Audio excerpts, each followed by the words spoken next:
पीले दांत वाली बहू। रंजना कभी ब्रश नहीं करती थी। उसे कितनी बार उसके माँ बाप ने डांटा, लेकिन उसका कोई असर उस पर होता ही नहीं था, जिस कारण से उसके दांत पीले पीले हो जाते हैं। शादी के बाद।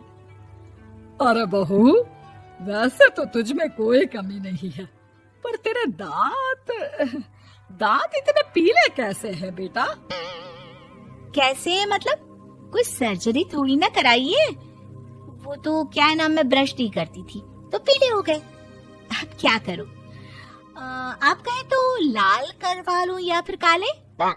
यार ये क्या है, क्यों माँ से लड़ रही हो? लड़ रही हूँ? अरे मैं लड़ रही हूँ या ये बोल रही है कि दांत पीले हैं, पीले। अरे तपस्या थोड़ी ना की है इन्हें पीले करने के लिए। बकायदा ब्रश नहीं किया है 20 साल तक, तब जाकर। छी, कैसी बात कर रही हो? ये उस वक्त तो पीले नहीं थे जब हम लोग तुम्हें देखने आए थे। अरे तब साफ करवा लिया होगा डेंटिस्ट के पास जाकर। अब देखो कैसे पीले पीले लग रहे हैं। रंजना सास की तरफ गुस्से से देखती है। फिर शुरू हो गई पीले पीले पीले। अरे पीले तो तब भी थे जब मेरे हाथ का रसगुल्ला उड़ा उड़ा कर खा रही थी और बोल रही थी, लड़की नहीं गुणों का खजाना दे रहे भाई साहब आप। खैर, अब वो लोग करते भी तो क्या करते, पीले दांत वाली बहू पल्ले पड़ी थी तो झेलना तो था ही। एक दिन कीर्तन में रंजना गाना गा रही थी। अरे कमला बहन, माँ का द्वार है, यहाँ तो सब शुद्ध होकर आते हैं, फिर अपनी बहू को ब्रश भी नहीं करवाती तुम। दूर से पीले पीले दांत भक्ति में बाधा उत्पन्न कर रहे हैं। अरे कोई 2 साल की बच्ची थोड़ी ना लेकर आई हूँ मैं बहू बनाकर। अच्छी खासी लड़की है, अरे कैसे करवाऊं ब्रश? ये तो उसे खुद करना चाहिए ना। अब माँ बाप तो इसके जैसे तैसे निपटा दिए, ये नहीं सोचा कि सास कैसे संभालेगी।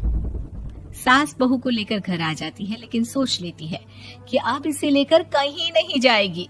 अगले रोज बहू कहती है, अरे क्या हो गया, मंदिर नहीं जाना क्या? कीर्तन का वक्त हो रहा है।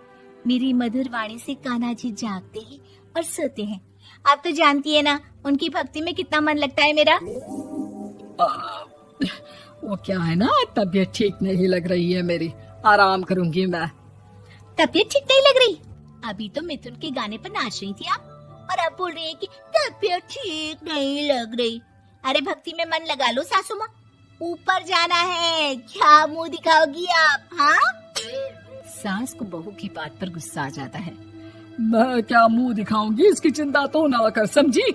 अपने मुंह की चिंता कर, जो ये पीले पीले दांत लेकर हर जगह पहुंच जाती है। पता है लोग कितना मजाक बनाते हैं। ना जी ना, मैं नहीं जाना कहीं तेरे साथ।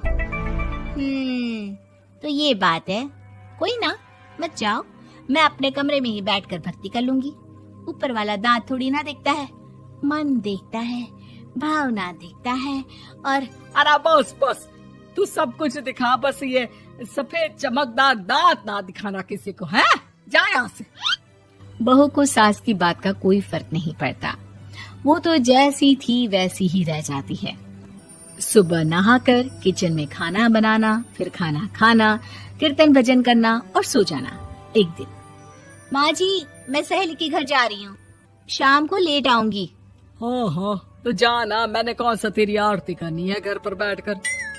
रंजना सहेली के घर जाती है, जहाँ वो पार्टी में जाने की तैयारी कर रही होती है। अरे शिखा, कहाँ जाने की तैयारी कर रही है? मैं गलत वक्त पर आ गई क्या?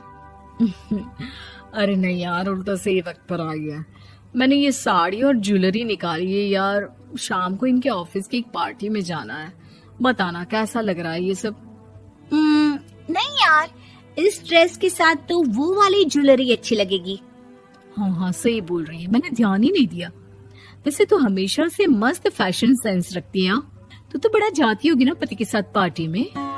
रंजना कुछ नहीं बोलती, बस सोचती है कि यार काश ये बात सही हो जाती। पर मैं क्यों नहीं जाती पार्टी में? क्या इन लोगों की कोई पार्टी होती नहीं होगी? रंजना घर आती है और रात में पति से सवाल करती है, एक बात बताइए, आप मुझे किसी पार्टी में क्यों नहीं ले जाते? क्या आपके यहाँ ऑफिस में पार्टी नहीं होती? पति बेचारा क्या कहता कि दांत पीले हैं तुम्हारे इसलिए। अरे कोई पार्टी होती नहीं हम लोगों के ऑफिस में, तो कहाँ से लेकर जाऊं? और मार्केट, मॉल, कहीं वीकेंड घूमना, कहीं तो। अरे यार सारे हफ्ते में एक छुट्टी मिलती है, तो सोचता हूँ कि आराम ही कर लूं। क्यों? रंजना मन मार के रह जाती है।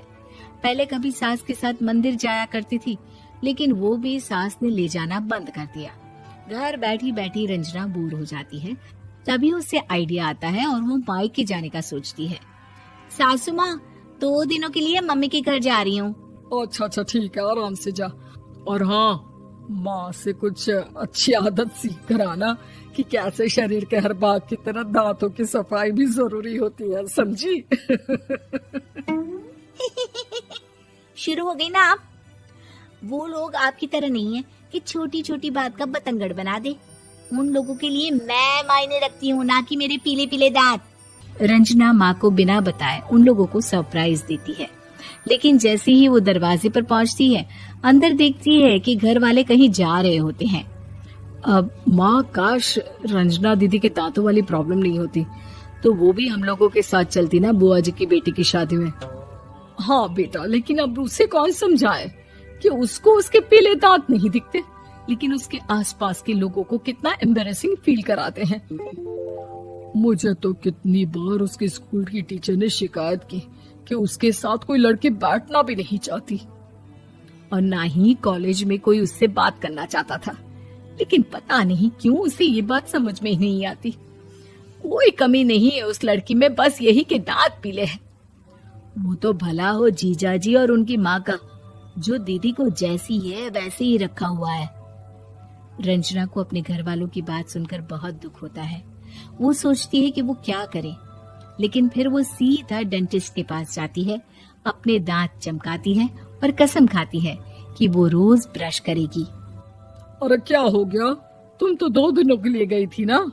पर कोई ना, अच्छा है, चलो आ गई तो। रंजना सास के सामने आकर खड़ी हो जाती है और पूरी स्माइल करती है, उसके चमकदार दांतों को दिखाती हुई। हैं? चले मंदिर। माँ, मुझे माफ कर दीजिए, मैंने आप लोगों को बहुत एम्बैरेसिंग फील करवाया। मैं आज से रोज ब्रश करूंगी।